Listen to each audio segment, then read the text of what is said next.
आपसे हमारा पहला क्वेश्चन है write note on boiling point elevation. और बच्चे इसका साथ दूसरा क्वेश्चन लिखोगे दैट इज फाइंड M2।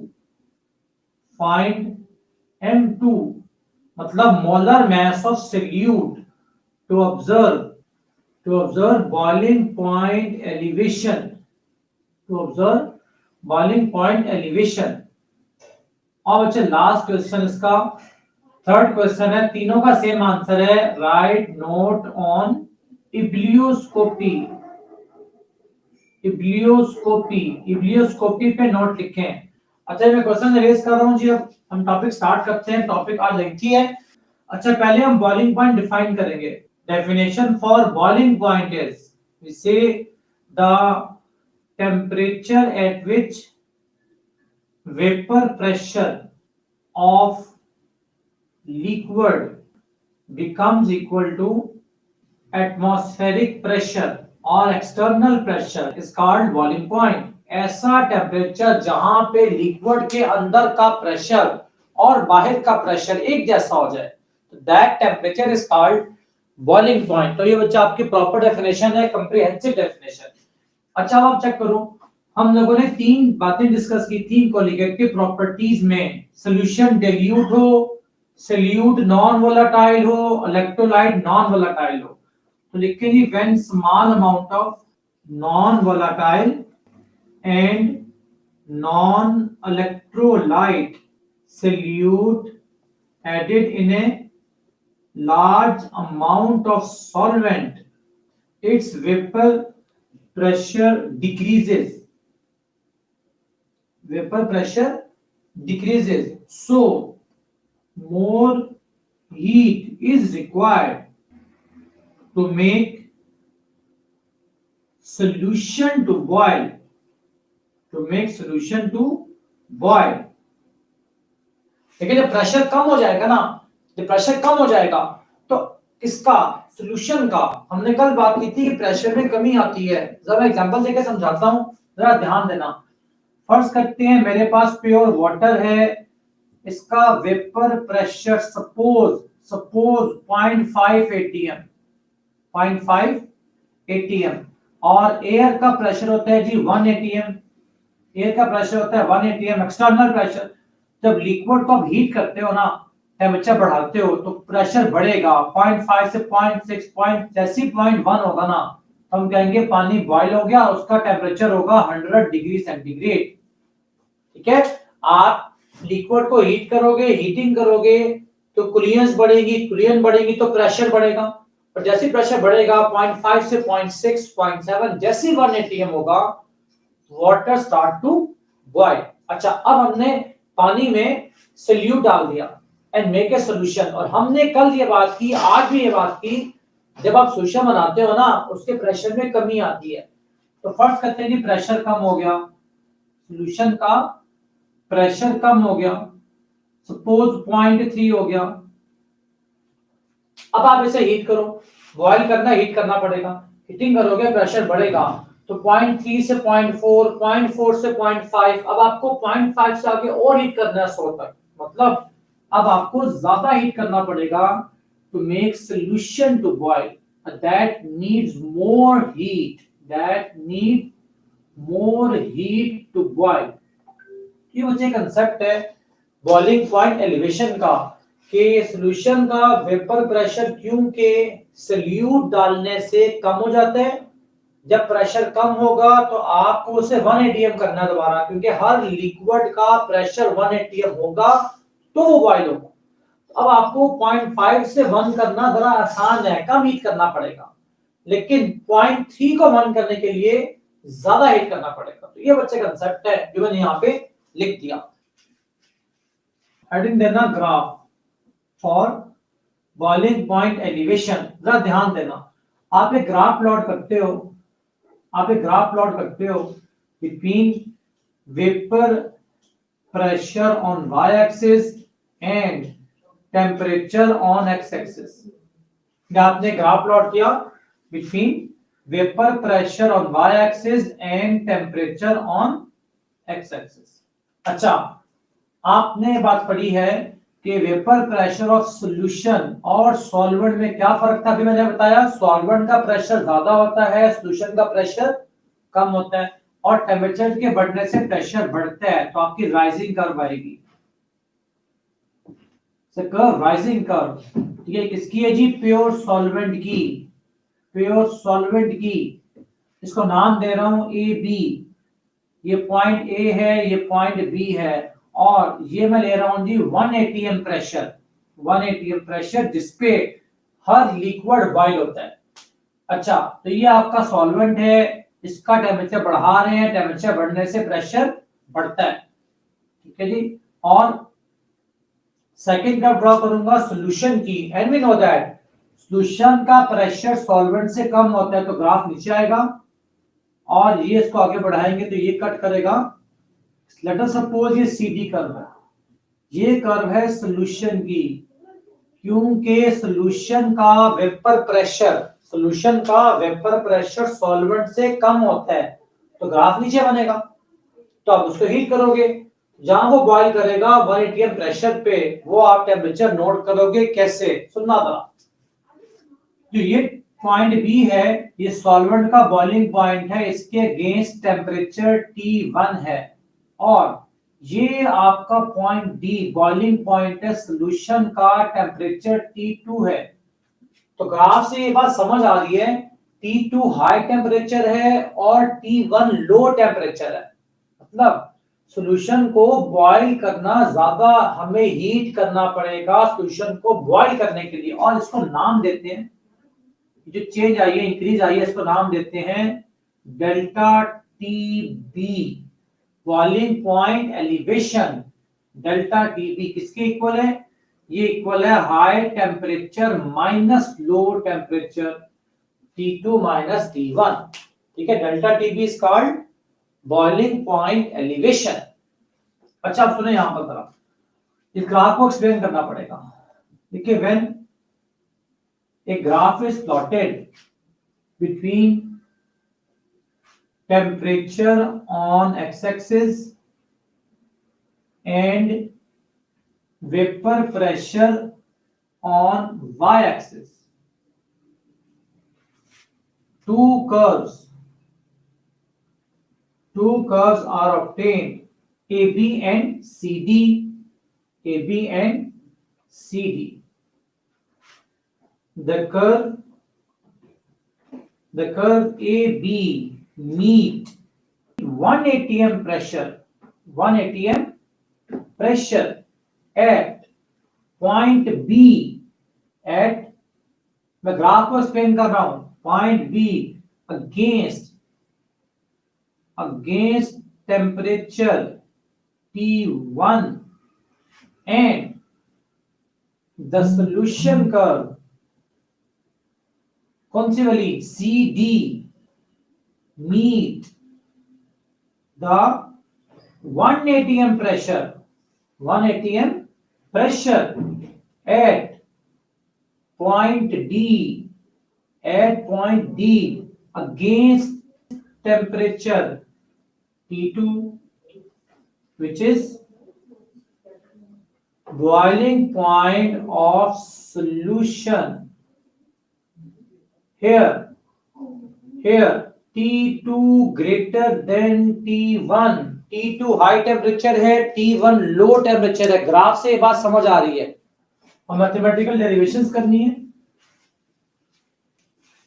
हम कहते हैं एज डेल्टा टी बी, जो आपके ग्राफ में था, is directly proportional to molality. हर कोलिगेटिव प्रॉपर्टी मोलैलिटी पे डिपेंड करती है, तो delta T B depends upon molality. और जब मैं इक्वल लगाऊंगा तो जो मुझे कांस्टेंट लगाना पड़ेगा वो है के बी, बॉइलिंग पॉइंट कांस्टेंट, इसको नाम देते हैं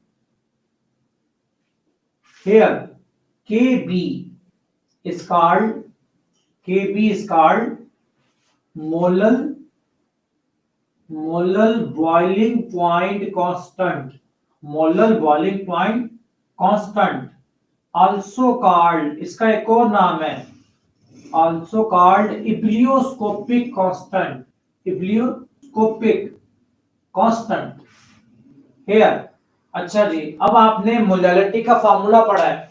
मोलैलिटी का फार्मूला क्या पढ़ा आपने?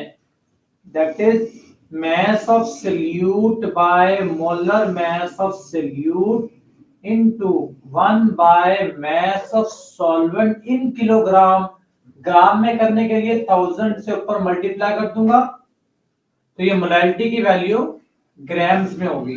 तो ऊपर पुट कर दो, put in equation 1, put in equation 1, तो बच्चा आपका आंसर आया delta T B equals to K B, और मोलैलिटी की वैल्यू डाल रहा हूं W2000 बाय M2W1, और हमारा क्वेश्चन था M2 का आंसर निकालें। सो M2 का आंसर क्या आएगा? M2 equal to KB divided by delta TB W2000 by W1। तो ये बच्चा आपके M2 का फाइनल आंसर। तो ये बच्चा आपका लॉन्ग क्वेश्चन था, बॉइलिंग पॉइंट एलिवेशन।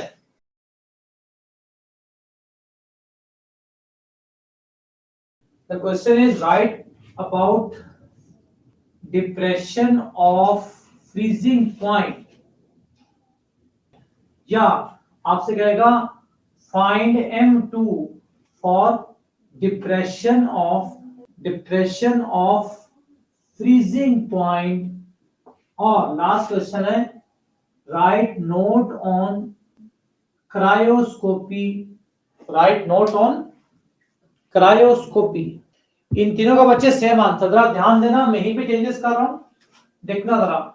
हमने पहले डिफाइन करना है फ्रीजिंग पॉइंट को, डिफाइन करना है फ्रीजिंग पॉइंट। हमने डिफाइन किया the temperature at which vapour pressure of liquid become equal to vapour pressure of solid. Because आपको फ्रीजिंग में आइस बनानी है, तो आइस सॉलिड है, तो become equal to vapour pressure of solid. बस ये वर्ड चेंज किया, ठीक है, खाली एक वर्ड चेंज किया, बाकी सारा वही है। अच्छा आगे, when small amount of non-volatile and non-electrolyte solute is added in large amount of solvent, its vapor pressure decrease, so more cooling, यहां पे आएगा कूलिंग, हीटिंग के बजाय more cooling is required to make solution to freeze, solution to freeze। यहां क्या करना है, जहां बी लिखा है ना वहां फ्रीजिंग पॉइंट एफ कर देना, यहां पर डेल्टा टी एफ, तो यहां पर के एफ आ जाएगा, बी के बजाय फ्रीजिंग पॉइंट का एफ, बॉइलिंग पॉइंट में बी, फ्रीजिंग पॉइंट में F. Here K F is molar freezing point, molar freezing point constant, also called ebullioscopy के बजाय क्रायोस्कोपिक, क्रायोस्कोपिक कांस्टेंट। आगे मोलैलिटी का सेम फार्मूला, वन ने पुट करो, जहां पर बी है वहां पे एफ लिख दो, तो ये आपका आंसर, जहां पर बी है वहां पे एफ लिख दो। तो मैथमेटिकल, तो आपने सारा कॉपी करना है, जहां बी लिखा है वहां पे एफ लिख देना है। अच्छा हम ग्राफ पढ़ते हैं डिटेल से, हम ग्राफ डिस्कस करने जा रहे हैं, ग्राफ को एक्सप्लेन करना है, ग्राफ को प्रॉपर डिस्कस करना है, वेरी वेरी इंपॉर्टेंट। तो अब ग्राफ में वही एक्सिस हैं, आपके एक्स एक्सिस पे वेपर प्रेशर आएगा, वाई एक्सिस पे टेम्परेचर आएगा, एक्स एक्सिस पे टेम्परेचर, वाई एक्सिस पे वेपर प्रेशर। अच्छा ग्राफ भी देखिए, बॉइलिंग पॉइंट को सामने रखना था, ग्राफ भी सेम सेम बनेंगे। ये आपकी पहली कर्व थी सॉल्वेंट की, के पहली कर्व थी सॉल्वेंट की, मैं यहां ड्रॉ करूंगी दोबारा, ये सॉल्वेंट कर्व है, ये सॉल्यूशन कर्व है, दिस इज योर सॉल्वेंट, बिल्कुल सेम।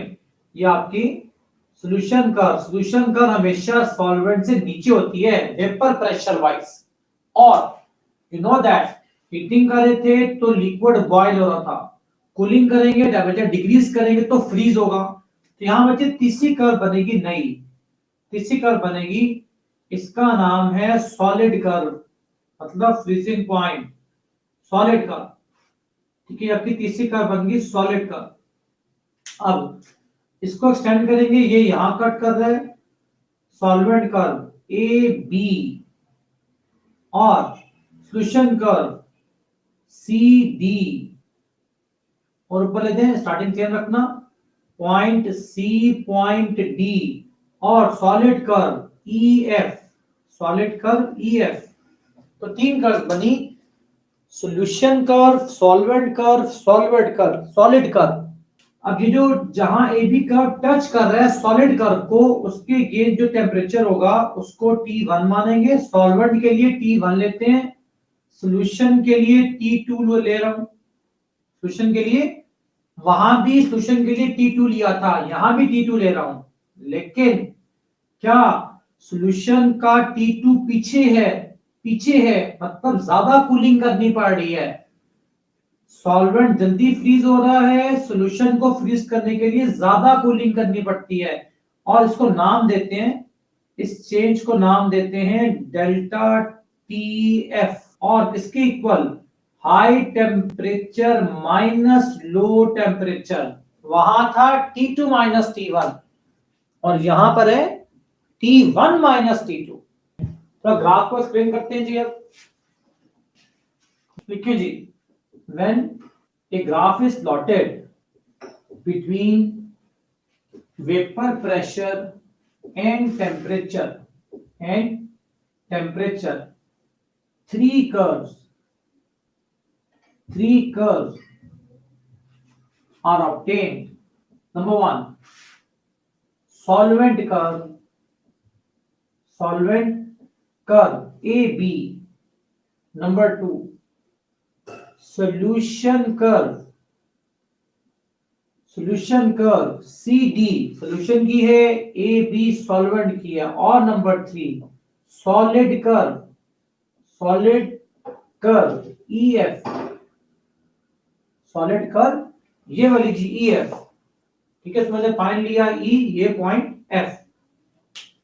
तो इसे the curve A B meet the solid curve कहां मीट कर रही है? at point A, this one against temperature T1, which is freezing point of solvent. The curve CD, जो solution curve है, meet the solid curve at point C against temperature T2, which is freezing point of solution. Here T2 less than T1. इससे क्या prove हुआ कि solution को ज्यादा cool करना पड़ेगा एज कंपेयर टू सॉल्वेंट। तो ये बच्चे वहां पर लॉन्ग डेरिवेशन थी एक, आप इसको चेक कर लें, नोट कर लें।